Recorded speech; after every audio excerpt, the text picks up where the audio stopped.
We talked with one of the most serious whitetail hunters we've ever come across, Joe Miles of Asio Gear, and he shares how he became more consistent when hunting mature whitetails, all the importance of the details when organizing a hunt, and shoot bucks that make you happy. Hope you guys enjoy this clip. Here we go. So you talked about earlier on in the conversation that you made every mistake in the book. It seems like there's a point in everyone's hunting career, I'll use the term career, that you make a mistake and you're like, I need to stop doing that.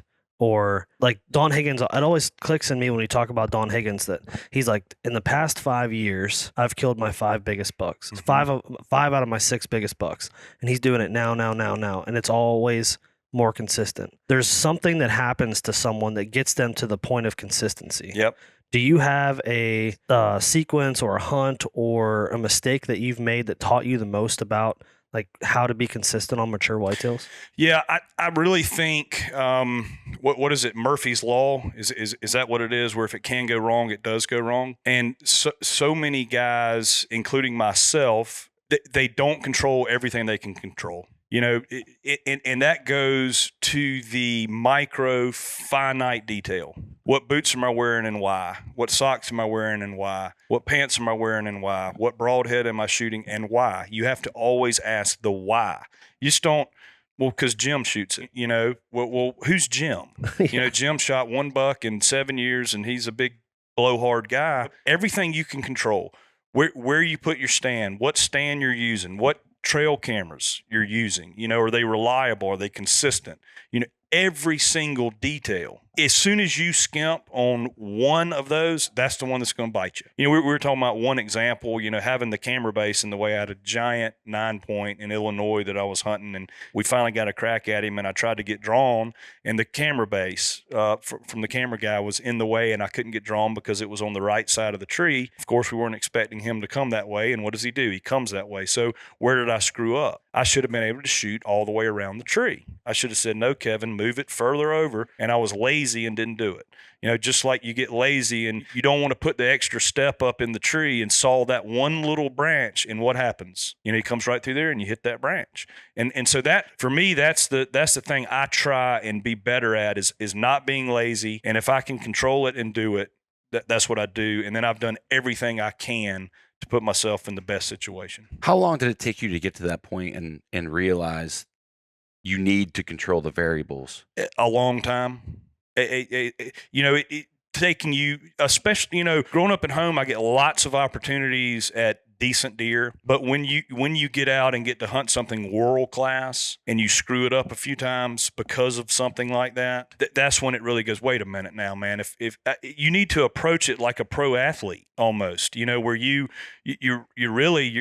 focused on it like a Tom Brady attitude, you know, where you really, from the time you wake up in the morning until you go to bed. And if that means it's a rainstorm and I need to go move a camera and the rain's coming in at 3 a.m., you need to get up at 3 a.m. and go move that camera.